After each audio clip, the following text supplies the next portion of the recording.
목적 하에 이루어지는 행위임을 공유하거나 인식하였다고 볼 증거가 부족한 이상 피고인 윤승영에 대해서는 집합범으로서의 내란죄가 성립하지 않고, 따라서 내란 중요 임무 종사죄가 성립한다고 볼 수 없다는 것이 이 법원의 판단입니다.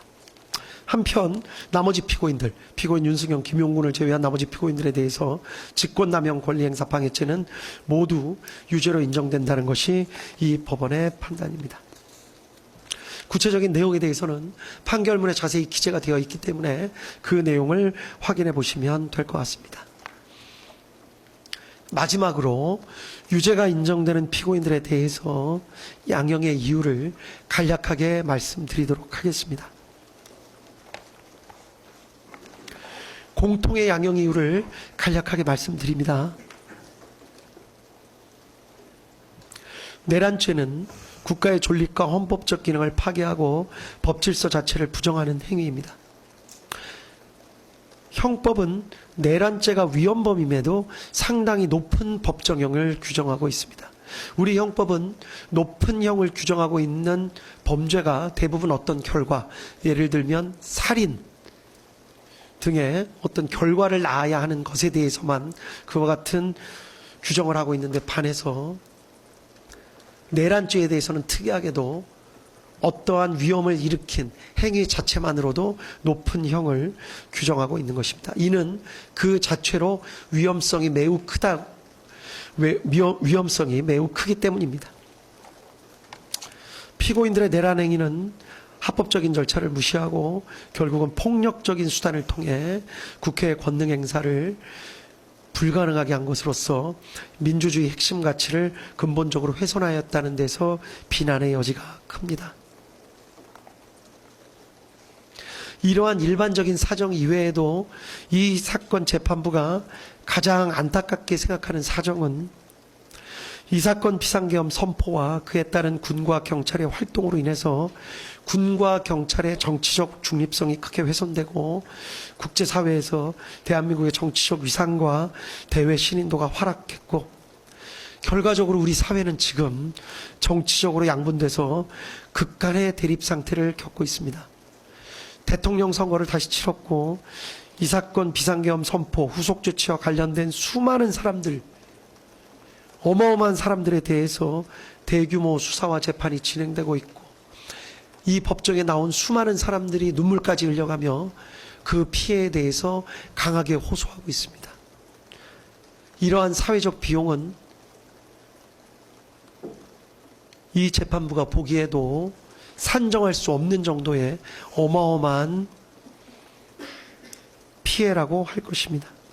또한 피고인들의 지시나 관여에 따라서 이 사건 비상계엄 선포에 따른 조치들을 실제로 수행한 군인, 경찰관, 공무원들이 사회적으로 많은 비난을 받게 됐습니다. 법적인 책임도 져야 됩니다. 상관의 지시의 적법성, 정당성에 대한 군인과 경찰관 및 공무원들의 신뢰가 훼손되었습니다. 수많은 군과 경찰 관계자들에게 무슨 죄가 있겠습니까? 형법상 죄를 물을 수는 있지만 피고인들께서 순간적인 판단을 잘못하였던 이유 때문에 이미 일부는 구속돼 있고 그들의 가족들은 고통받고 있고, 무난하게 군생활이나 경찰생활을 마무리할 수 있었던 다수의 공직자들이 모두 어마어마한 고통을 겪고 있다는 사정은 우리 사회에 큰 아픔이 될 것 같고, 지금 진행되고 있는 여러 사정을 살펴보더라도 그러한 상황은 앞으로도 상당 기간 진행될 것으로 보입니다. 이러한 사정에 있어서도 이 법원은 피고인들의 일반적인 양형 사유로 참작할 수밖에 없었습니다. 다음 개별적인 양형 사유에 대해서 말씀드리겠습니다.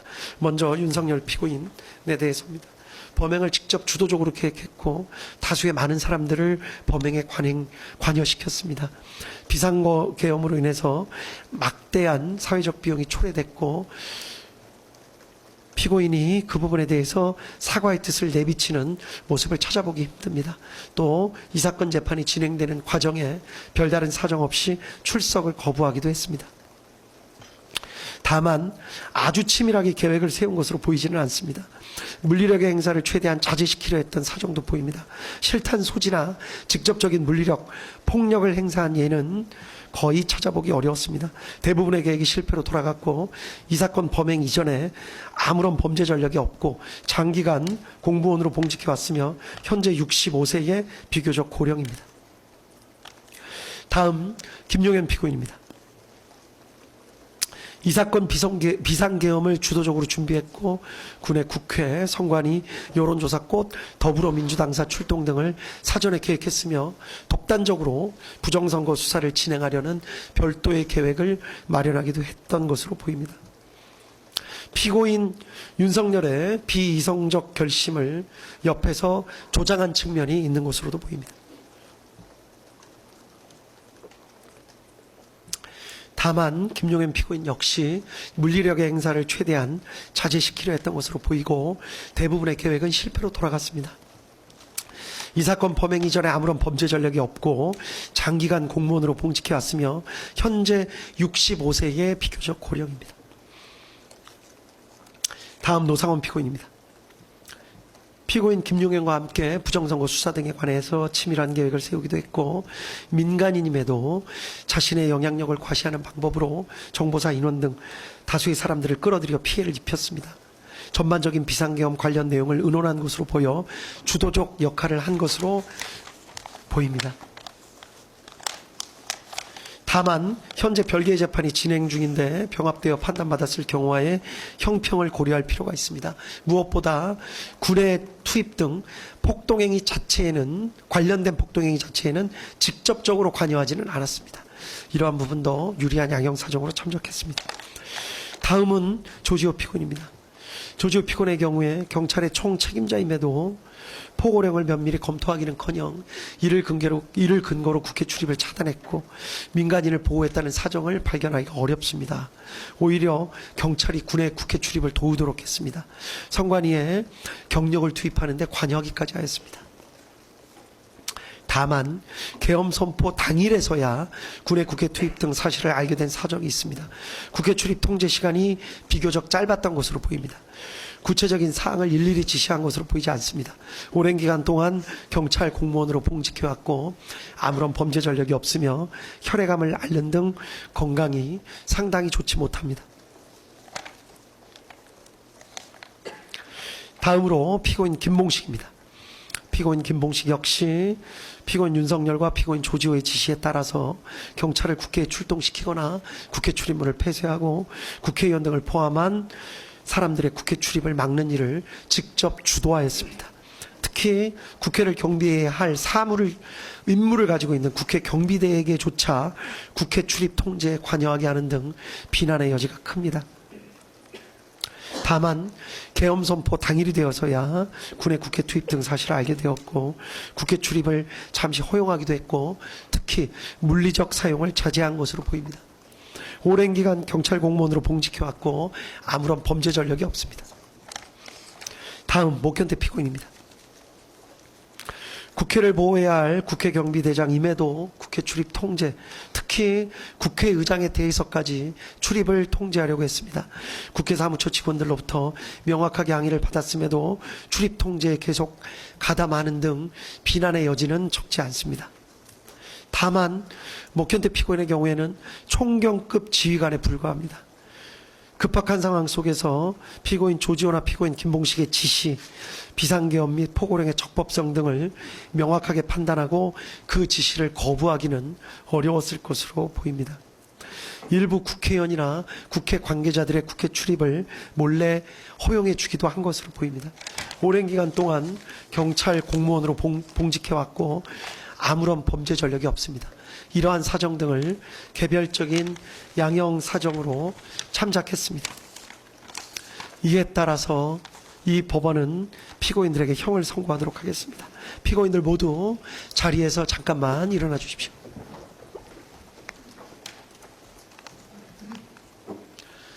주문을 선고하도록 하겠습니다. 피고인 윤석열을 무기징역에 처합니다. 피고인 김용현을 징역 30년에 처합니다. 피고인 노상원을 징역 18년에 처합니다. 피고인 조지호를 징역 12년에 처합니다. 피고인 김봉식을 징역 10년에 처합니다. 피고인 목현태를 징역 3년에 처합니다. 피고인 김용군과 피고인 윤승영에 대해서는 무죄를 선고합니다.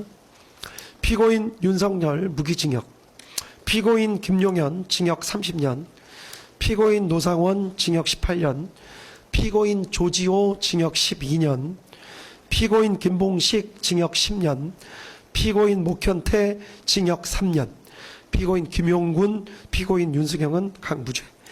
이 판결에 불복하는 경우에 오늘로부터 일주일 이내에 이 법원에 항소장을 제출함으로써 항소할 수 있습니다. 그리고 피고인 김용군, 피고인 윤승영에 대해서는 무죄 판결의 요지를 공시하려고 합니다.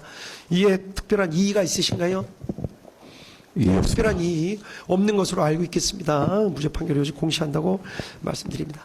판결문 선고까지 마쳤기 때문에 중계 방송은 여기까지 하도록 하겠습니다. 예, 여기까지 중계를 마칩니다. 피고인들.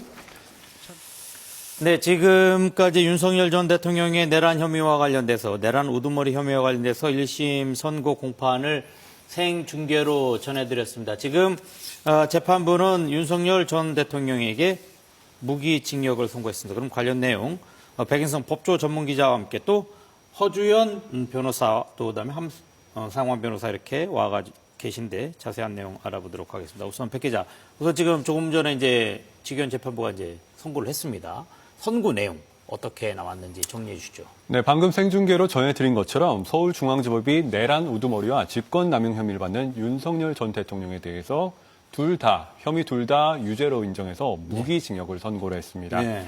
내란 중요임무종사 혐의로 함께 재판을 받았던 김용현 전 국방부 장관에 대해서는 역시 징역 30년 유죄가 선고가 됐고요. 노상원 전 국군 정보사령관은 징역 18년, 그리고 조지호 전 경찰청장은 징역 12년, 김봉식 전 서울경찰청장은 징역 10년, 목현태 전 서울경찰청 국회경비대장은 징역 3년의 형이 선고가 되었습니다. 네. 김용군 전 정보사령부 대령과 윤승영 전 국가수사본부 수사기획조정관은 각각 증거 부족이라는 이유로 무죄가 선고가 되었습니다. 네네. 자, 어떻습니까? 지금 일단 오늘 윤석열 전 대통령이 받는 혐의 크게 이제 두 갈래였죠. 내란 우두머리 혐의와 그다음에 직권남용이었는데 어떻습니까? 이제 재판부는 이런 내용과 관련돼서 어떻게 판단을 했습니까? 네, 이번 1심 선고에서 윤석열 전 대통령이 받았던 혐의는 크게 두 갈래였습니다. 먼저 내란 우두머리 그리고 직권남용 권리행사 방해인데요. 먼저 내란 우두머리 혐의는 비상계엄을 선포한 뒤 군과 경찰 동원해서 국회와 중앙선관위 등 헌법기관의 기능을 멈추려 했고 그 과정에서 국헌문란의 목적에 폭동을 일으켰다는 혐의였는데요. 네. 우선 재판부는 내란 혐의 관련해서는 이 국헌문란의 목적과 폭동 요소 모두 인정이 된다고 판단했습니다. 포고령에서부터 군의 출동까지 일종의 유형력의 행사가 인정된다고 보아서 폭동을 인정했고요. 국헌문란의 목적, 군을 국회에 보내서 기능을 일정 기간, 상당 기간 정지시키려 했다는 점도 역시 인정을 했습니다. 네. 두 번째로 직권남용 권리행사 방해인데 대통령의 지위를 이용해서 군경을 동원해 국회와 선관위 등을 봉쇄 점거하고 국회의원 등의 본회의장 출입을 막거나 선관위 직원들의 업무를 저지하도록 하는 등 의무 없는 일을 하도록 했다는 건데 이 부분에 대해서도 역시 재판부는 의무 없는 일을 시켰다는 지시 모두 인정했고요. 윤석열 전 대통령 그리고 김용현 국방부 장관, 조지호 전 경찰청장, 김봉식 전 서울경찰청장 모두 직권남용 혐의를 인정을 했습니다. 네. 자, 허 변호사님. 어떻습니까? 지금 윤석열 전 대통령에 대해서는 지금 무기징역이 선고가 됐는데 이건 특검의 구형과는 좀 다르죠? 그렇습니다. 특검 측에서는 1심 사형을 구형했습니다만은 결과적으로 1심 재판부의 판단은 무기징역형을 선택을 했습니다. 윤석열 전 대통령이 내란 우두머리로서 12.3 비상계엄을 국가 긴급권 행사로서 정당하게 행사한 것이 아니라 특히 군이 국회에 투입하는 등 그러니까 이 국가 긴급권의 행사가 예정하고 있는 내용을 비추어 봤을 때도 허용될 수 없는 헌법과 법률에 의해서 허용될 수 없는 내용까지도 포고령에 넣었고 계획했고 실제로 시행이 이루어졌다는 점에서 유죄로 판단했음에도 불구하고 그렇다고 하더라도 이 장기간 계획한 것은 아니다라고 판단을 한 것 같습니다. 그러니까 특검 측에서는 이 공소장 변경을 지난달 초에 해서 노상원 전 사령관의 수첩을 근거로 2023년 10월부터 약 1년 동안 비상계엄을 획책했다라고 주장을 했지만 이번 재판부에서는 그 노상원 전 사령관의 수첩이 조악하고 기재된 내용들에 대한 어떤 신빙성이 떨어진다고 봐서 적어도 2024년 12월 1일 확실한 결심을 했다라고 판단을 했기 때문에 아마 장기간 계획한 것은 아니었다라는 부분도 어떻게 보면은 무기징역형의 최종적인 선고에 영향을 미쳤던 것 같습니다. 그리고 이 직접적으로 물론 모든 죄책의 우두머리를 혐의로서 이 혐의를 판단하는데 어떤 죄책을 지게는 되겠지만 그렇다 하더라도 개개의 어떤 폭동행위에 직접적으로 하나하나 다 가담하지는 않았다는 점 그리고 전체적으로 물리력 행사를 자제하려고 시도했다는 점 이런 점들이 중요한 양형 사유로 참작이 된 것 같고 고령인데다가 별다른 범죄 전력이 없고 검찰총장으로서 봉직하고 대통령으로서 어쨌든 국민에게 주권을 부여받은 정당한 권력의 행사 기간이 있었다. 이런 점들을 종합적으로 판단해서 최종적으로 사형 선고가 아닌 무기징역형을 선택한 것이 아닐까 싶습니다. 네. 지금 오늘 뭐 재판부가 선고를 하는 과정에서 이제 어떻게 보면 이제 시간 순으로 살펴본다면 한 변호사님 이게 과연 수사가 가능한 것이냐? 라고 하는 부분에 대해서 재판부가 우선 판단을 내린 거가 있거든요. 이제 그 다음에 이제 공수처 얘기가 나오게 되는데 우선 수사가 가능한 것이냐? 라고 하는 부분에 대해서 이 재판부가 어떤 판단을 했습니까? 예, 일단 재판 그 판결문 전문을 읽어보지는 않았지만 지금 판결 선고하면서 말한 부분을 보면 굉장히 논리적으로 설시한 부분이 보입니다. 네. 특히 처음에 이제 공소 사실을 한 다음에 바로 법률적 판단이라든지 유무죄 판단을 하지 않고 재판 전에 절차적 위반 여부에 대해서 이 부분을 먼저 짚고 넘어갔는데요. 그렇죠. 이 부분에서 말씀하신 것처럼 수사권 관련해 가지고 두 가지 부분 크게 재직 중에 불소추 특권에 대해서 인정하는지 여부. 근데 불소추 특권이 다른 나라 비교법과 비교를 하면서 수사 자체는 허용된다는 부분을 명확히 여기서 판시한 게 의미가 있고요. 두 번째로 보면 검찰이나 공수처, 특히 공수처에 있어가지고 윤 전 대통령 측에서는